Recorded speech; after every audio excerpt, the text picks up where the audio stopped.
Topic of the video is Classification of Neurons Part 2. Neurons are classified as per three criteria: polarity, relative length of axons and dendrites, and shape of the cell body.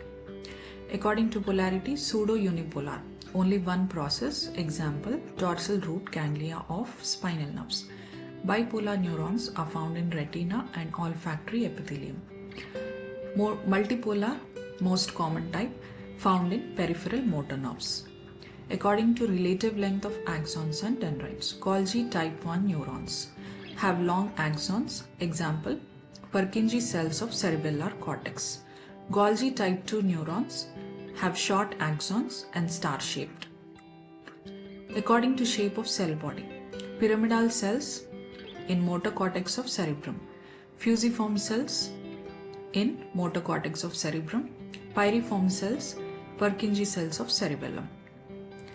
Other types: stellate cells of cerebellar cortex, glomerular cells, granule cells of cerebellar cortex, amacrine cells in retina.